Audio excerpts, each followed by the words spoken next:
Hello भाई, नमस्कार। क्या हाल चाल? ठीक हो सारे? आई होप के बढ़िया होंगे, अच्छे होंगे। तो भाई, ये आज की जो वीडियो है इसके अंदर हम बात करेंगे। ये जीके का एक छोटा सा टॉपिक है, राजस्थान के प्रतीक चिन्ह।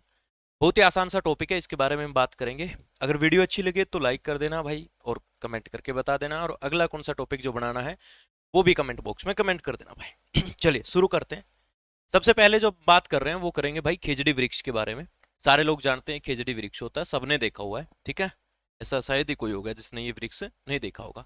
खेजड़ी वृक्ष जो है ये राजस्थान का राज्य वृक्ष है। 31 अक्टूबर 1983 को इसे जो है राज्य वृक्ष घोषित किया गया था। यह शुष्क और अर्ध शुष्क क्षेत्रों में पाया जाता है। यह वृक्ष अपने पर्यावरणीय, आर्थिक, सांस्कृतिक महत्व के कारण बहुत ही लोकप्रिय माना जाता है। इस वृक्ष को इसे समी वृक्ष के नाम से भी जाना जाता है, या फिर इसे भाई जांटी भी कहते हैं, है ना। कई सारे जो एरिया है बंगमा इसने जांटी भी कहते हैं, जैसे कि हरियाणा में इसने जांटी का, पंजाब में भी इसे, कई सारा क्षेत्र जो है पंजाब का वहां इसे जांटी कहा जाता है। राजस्थान का भी कुछ क्षेत्र है जहां पर इसे जांटी के नाम से जानते हैं, समी वृक्ष के नाम से जानते हैं। इसके बारे में जानते हैं कुछ चीजें इसके बारे में, जैसे कि इसका वैज्ञानिक नाम क्या होता है। तो इसका वैज्ञानिक नाम होता है प्रोसोपिस सिनेरेरिया। प्रोसोपिस सिनेरेरिया, दो चार बार पढ़ोगे तो अपने आप याद हो जाएगा। कौन से फैमिली से बिलोंग करता है ये?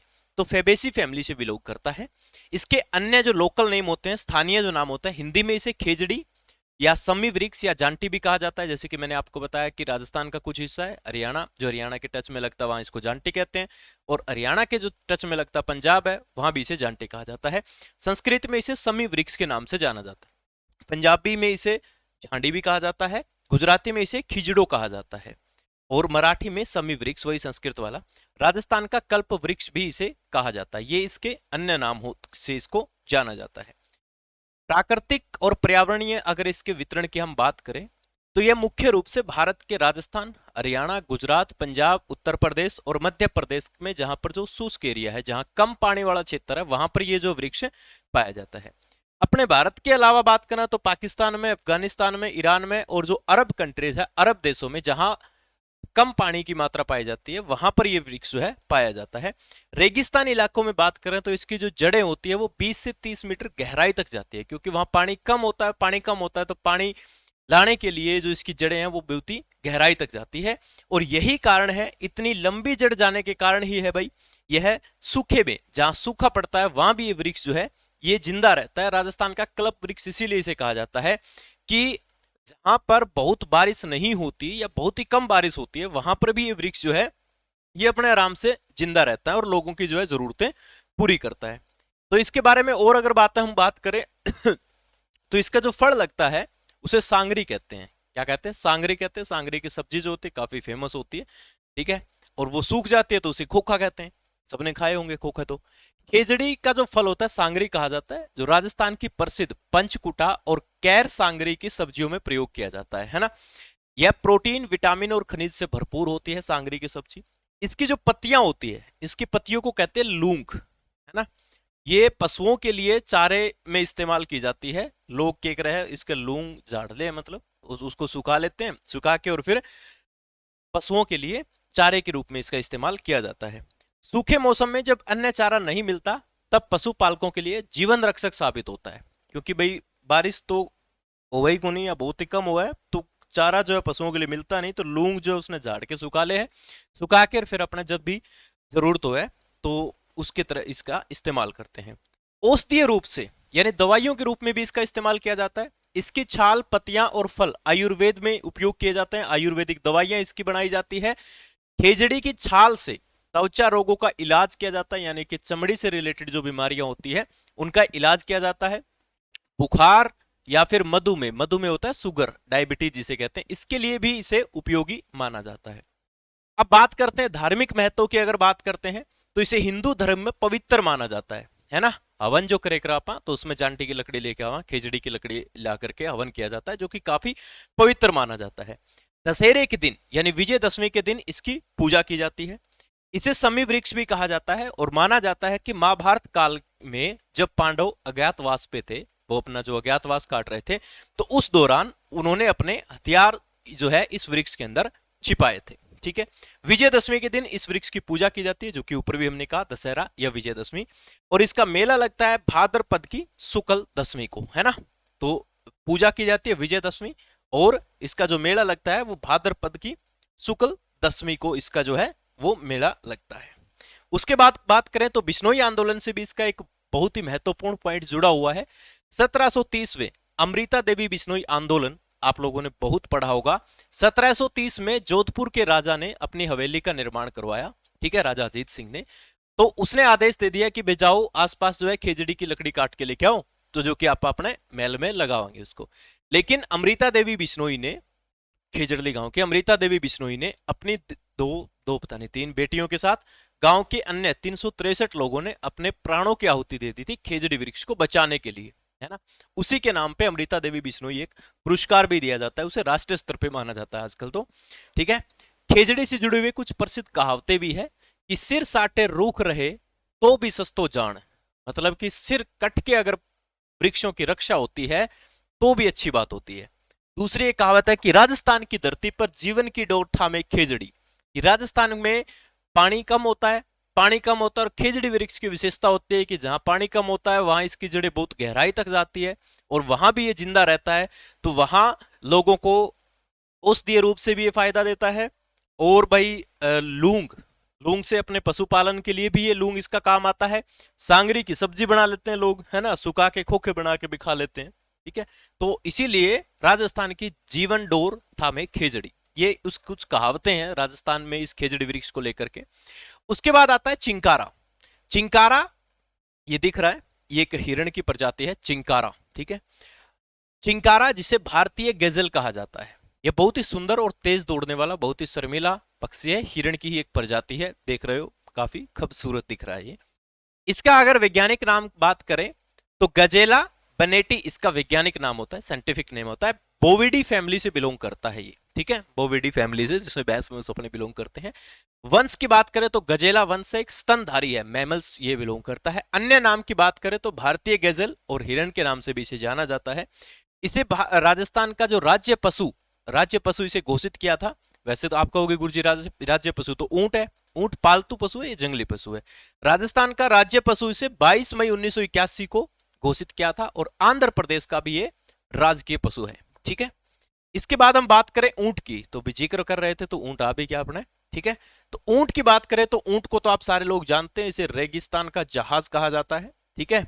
रेगिस्तान के लिए मतलब एक वरदान है ऊंट, क्योंकि बहुत ही कम पानी में जो है अपना सरवाइव कर लेता है, ठीक है। 21 दिन तक फुल भयंकर गर्मी में भी अगर 21 दिन तक इसको पानी ना पिलाएं तो भी अपना यह गुजारा कर लेगा, और एक बार में बहुत सारा पानी पी लेता है। वैज्ञानिक नाम बात करें तो इसका वैज्ञानिक नाम होता है कैमिलस ड्रोमेडेरियस।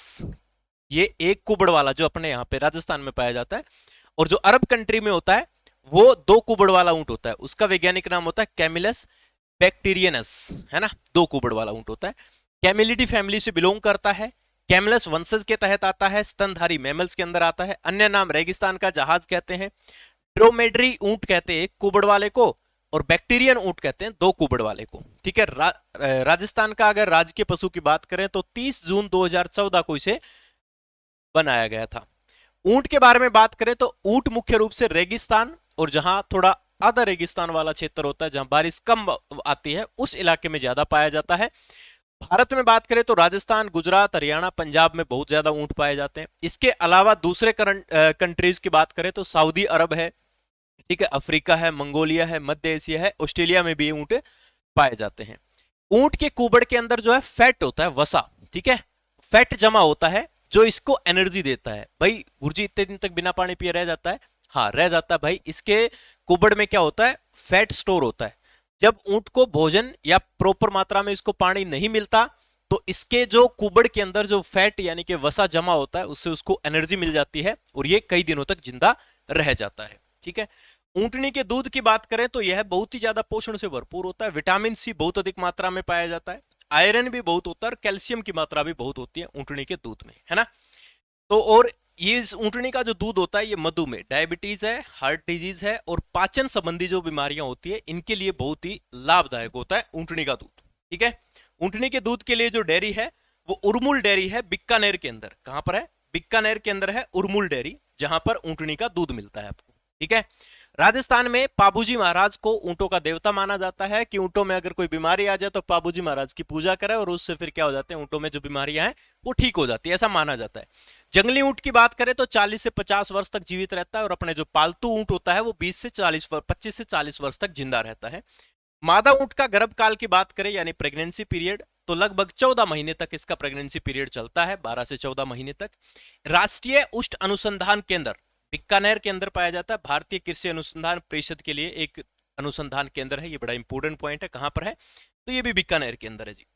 उसके बाद आता है गोडावण, जिसे ग्रेट इंडियन बस्टर्ड के नाम से जाना जाता है, सोन चिड़िया के नाम से जाना जाता है, बहुत ही शर्मीला पक्षी है और उड़ने वाला सबसे बड़ा उड़ने वाला पक्षी है ये, ठीक है। राजस्थान का ये है राज्य पक्षी, इसे घोषित किया गया था कब, 1981 में। कब घोषित किया गया था, 1981 में घोषित किया गया था।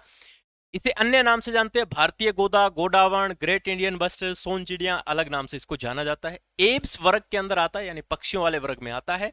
वैज्ञानिक नाम की बात करें तो एर्डियोटिस निग्रिसेप्स इसका वैज्ञानिक नाम होता है। फैमिली की बात करें तो ओटिडिडे फैमिली से बिलोंग करता है। राष्ट्रीय गोडावण प्रजनन केंद्र जो है ये जैसलमेर राजस्थान के अंदर स्थित है, GIB ब्रीडिंग सेंटर, ठीक है, राष्ट्रीय गोडावण प्रजनन केंद्र। उसके बाद बात करें रोइडा, रोइडा जो है ये एक राजकीय पुष्प है राजस्थान का, बहुत ही खूबसूरत, इसे राजस्थान का सांगवान भी कहा जाता है, ये जो रोइडा होता है इसको, ठीक है। इसका अन्य नाम रेगिस्तानी सांगवान इसे कहा जाता है, ठीक है। डेजर्ट टेक इसे कहा जाता है।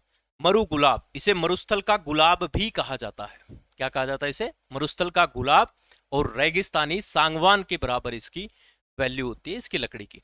वैज्ञानिक नाम बात करें तो टोकोमेलिया उंडुलेटा इसका वैज्ञानिक नाम होता है। फैमिली की बात करें तो बाइग्नोनिएसी इसकी फैमिली होती है। कौन से वर्ग से आता है तो डाइकोटाइलिडोने, खतरनाक नाम है भाई, कोई बात नहीं, याद रख लियो, एक दो बार पढ़ोगा तो याद रह जाएगा। राजकीय पुष्प इसे घोषित किया गया था 21 अक्टूबर 1983 को, कहां का, तो राजस्थान का किया गया था गुरुजी। उसके बाद आता है केसरिया बालम, केसरिया बालम है ना, पधारो हमारे देश, ये एक राजस्थान का प्रसिद्ध लोकगीत है जो कि यहाँ की संस्कृति के बारे में दर्शाता है और अतिथि और प्रेम भावना को दर्शाता है। यह गीत मांड लोकगीत शैली में गाया जाता है जो राजस्थान की प्रमुख लोकगीत शैलियां होती है, ठीक है। इसे सर्वप्रथम किसने गाया था, तो इसे सर्वप्रथम गाया था, किसने गाया था, तो उदयपुर की थी मोईबाई ने इसको गाया था, या मोंगीबाई ने, और आला जिला ने इसको अंतरराष्ट्रीय स्तर के ऊपर गाया था। राजस्थान का लोकगीत है ये। इसके अलावा अगर हम बात करें भाई बास्केटबॉल, ये राजस्थान का क्या है भाई, राज्य खेल है, 1948 में इसे घोषित किया गया था बास्केटबॉल, है ना। हालांकि खेल ना खेल वो तो अलग बात है, लेकिन राजस्थान का राज्य जो खेल है वो है 1948 में। अमेरिका का भी ये राष्ट्रीय खेल है। इसके अलावा मिठाई की बात करें तो घेवर जो है वो यहाँ की फेमस मिठाई है। और शास्त्रीय नृत्य की बात करें तो कथक जो है वो शास्त्रीय नृत्य है ना। राज्य मिठाई क्या है, तो मिठाई की अगर बात करें तो घेवर, सारे लोग जानते होंगे, घेवर तो सबने खाया होगा। और बात करें इसका शास्त्रीय नृत्य, शास्त्रीय नृत्य जो है हमारा वो क्या है, शास्त्रीय नृत्य जो है अपना कथक, शास्त्रीय नृत्य जो है वो है कथक, ठीक है, कथक। तो ये हमारे कुछ राजस्थान के प्रतीक चिन्ह थे जिनके बारे में आपको पता होना चाहिए। बहुत ही आसान सा टॉपिक था, एक दो बार देखोगे तो समझ में आ जाएगा। वीडियो कैसी लगी कमेंट करके जरूर बताइयो, और कौन से टॉपिक की वीडियो बनानी है वो भी कमेंट करके बता दियो। वीडियो अच्छी लगे तो चैनल को सब्सक्राइब कर लेना, वीडियो को लाइक कर देना और शेयर कर देना। मिलते हैं अगली वीडियो में, कमेंट जरूर कर देना भाई अगला कौन सा टॉपिक की वीडियो बनानी है, ठीक है। चलिए, जय हिंद, जय भारत।